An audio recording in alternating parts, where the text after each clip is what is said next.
Hello, in this video I'm gonna show you the first things that I recommend doing after setting up your Motorola Moto G35.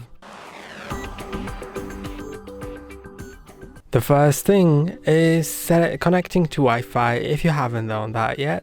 So let's begin by going to settings, then go to network and internet, then go to Wi-Fi. Now I'm gonna click on got it, make sure that Wi-Fi is enabled and select a network you want to connect to, enter its password and click on connect. When you're connected, we can go to the next step, which is checking for updates, and let me explain why. We are checking for updates to make sure we have the newest version installed of our software, and if we don't, then we're gonna update it so we have our phone secured, running smoothly with the newest features. So let's scroll all the way down to system updates and let's click on check for updates. Now it'll start checking. If it finds any, then it'll start installing it, but in my case you can see I have the latest software. Now let's begin by adding our Google account. If you haven't done that yet, of course. So let's go to passwords, passkeys and accounts, and if under accounts for owner you don't have any Google account, then you should click on add account so you have access to things like Google Play Store and other Google services. So I'm gonna go to Google and add my account. If you don't have it, you can just create it with the create account button, but I already have it, so I'm just gonna quickly log in.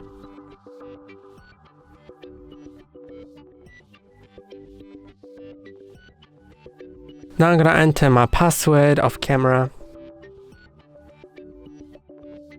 And now you can choose who will be using this device, either you or your child. If you select your child, then the further steps may vary a bit.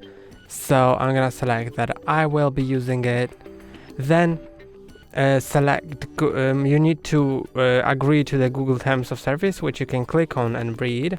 Also the Google Play Terms of Service, as well as privacy policy. You need to agree to them in order to be able to add the account. And now let's continue.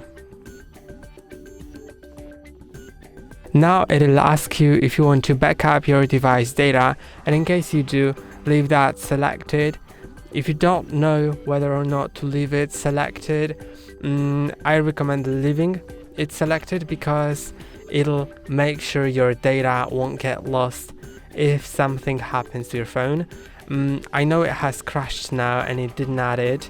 It has exited automatically, and that's because the Google services are probably updating at this very moment, because I literally set up my phone like 5 minutes ago. So I'm just gonna click on add account and do that again and get back to you.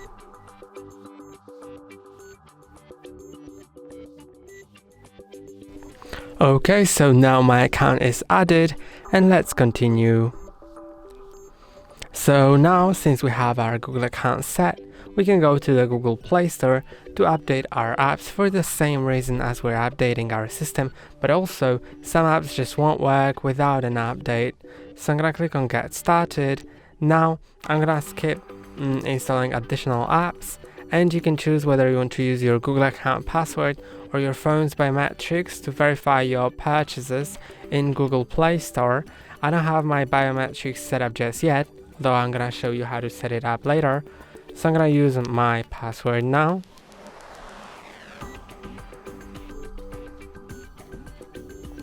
Then I'm gonna click on done, and we can continue by clicking on the profile icon in top right corner. Then click on my apps and games and click on update all. This is a very important step so your apps run smoothly and without any issues. And in the meantime, we can of course do something else. So let's set up our screen lock. I'm gonna go to the settings, then privacy and security, or security and privacy, security, yeah. Then go to device and lock, and if the screen lock says swipe or none, I recommend clicking on it and setting it to a pattern, PIN or password. Before we continue, I need to warn you that if you set it to any of those and you forget your screen lock, then there will be no other way to restore your phone than erasing all the data that's on it. So do your best to remember the screen lock, but I think it's still worth having it so you don't lose, so no one else besides you has access to your sensitive data. And I'm gonna go to maybe the pattern, then set it, click on next, redraw it to confirm, and click on confirm. Now you can choose what will happen with the lock screen notifications. I'm gonna set it to show sensitive content only when the phone is unlocked, and click on done. Now I'm gonna set the fingerprint. I recommend setting it up because it's convenient and very secure, so I'm just gonna click on setup. Then I'm gonna use my right thumb to place it on the fingerprint sensor. You just need to touch and lift multiple times. Make sure to move your finger between your scan so it scans the whole area of your finger. You can also adjust the grip a few times. You can add another fingerprint on or click on done. I think I'm done. And now there's also the face unlock, which I don't recommend setting up because I find it really unsafe, unsecure, since it only bases on the camera. There are phones on the market that base on IR sensors, which make it really secure, but in this case this is only the camera. That's why I wouldn't recommend it, because it can be unlocked with a photo of you or by someone who looks similar to you. Although I'm still gonna show you how to set it up in case you need it for any reason. So let's go to face unlock, enter the pattern, then I'm gonna click on setup, and now I'm gonna put my face within the frame and hold still for a moment.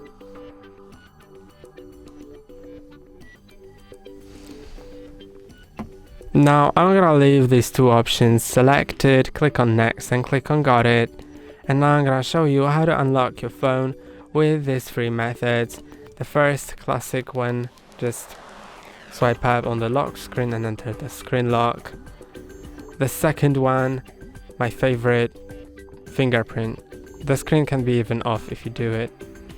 See, you don't even need to click on the button, just put the correct finger on it. And with face, just lift it and look at your phone, but I still don't recommend it, it's not worth it. And you might have noticed that each time my lock screen wallpaper changes, and I'm gonna show you how to disable it. If you like it, you can leave it, but I surely don't like this feature and I want to have it disabled. I want a static wallpaper. So go to settings, and lock screen, live lock screen, and disable changing wallpapers and stuff. Deactivate, and now it'll have the same wallpaper as the home screen one, unless you of course change it, which we're getting to right now. So I'm gonna take a photo of this plant right here. You can also just download a photo from the internet, or if you've transferred it from your previous phone, you can also use it. So I'm just gonna take any photo right now so I have anything to put on my wallpaper.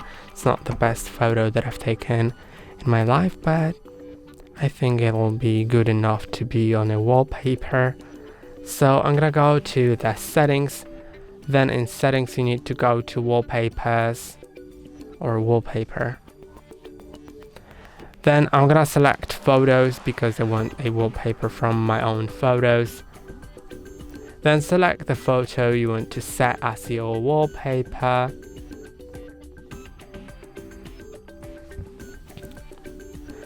And it's gonna load for a moment.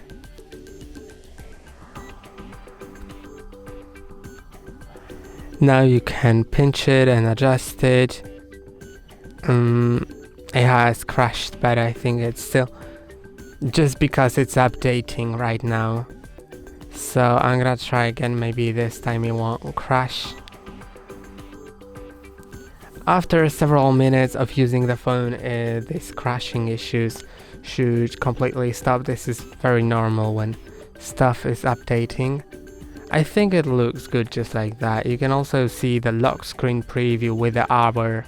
How would it look? I'm gonna click on set wallpaper and you can choose where to set it on. I'm gonna select lock screen.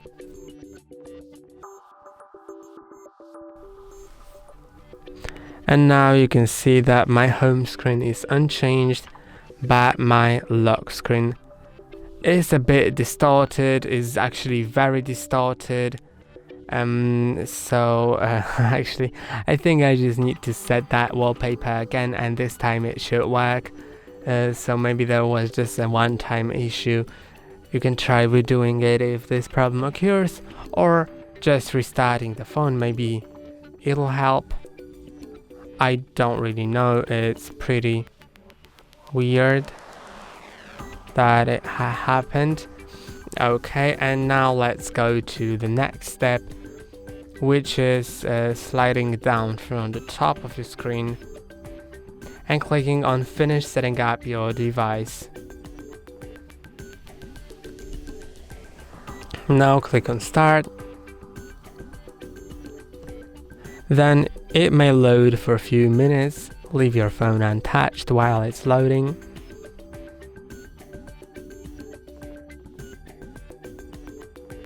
And now it asks you if you want to copy your data from your previous device, and if you skip it now, then the native method will be unavailable. You can of course still do it with the third-party apps, but if you want to do it through the native method, which is fully free and transfers most of the data, then I recommend clicking on next and following all the instructions on screen. I'm gonna click on don't copy because I don't have anything to copy, honestly, and now I'm gonna wait again. Now it's getting my account information.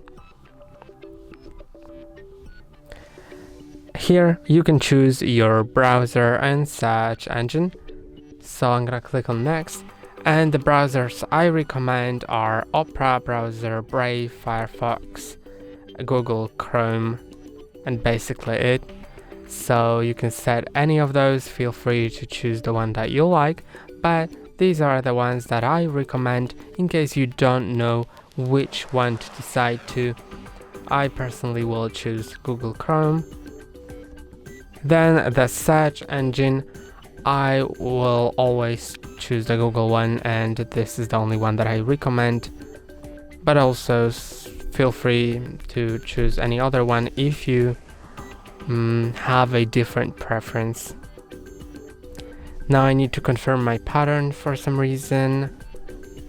Then it asks me if I want to access my Google Assistant by saying "Hey Google" out loud.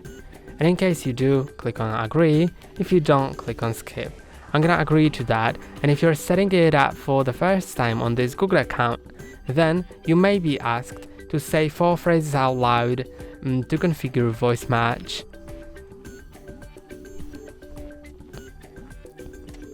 Now it'll ask me if I want to access Assistant without unlocking the device.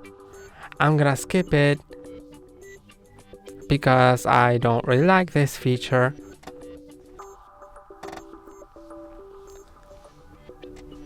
Now it'll ask you if you want to set up your Google Pay.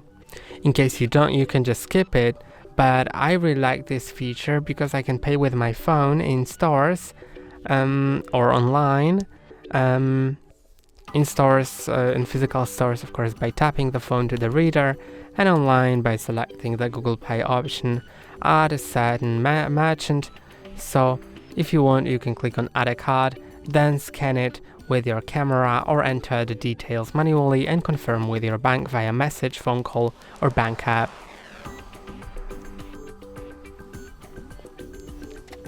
And now this is finished, And if you have set up your Google Pay, then I'm gonna show you a pretty good trick to quickly open the wallet. So instead of finding the app, where is it, whatever, I don't even see it here. I really don't see it. Then I think I should be able, I'm not really sure. I slide down twice. Then yes, after adding the payment card, I will have the wallet button available, and I could click on it to pay with my phone easily. And that's all for today. Don't forget to like and subscribe. See you next time.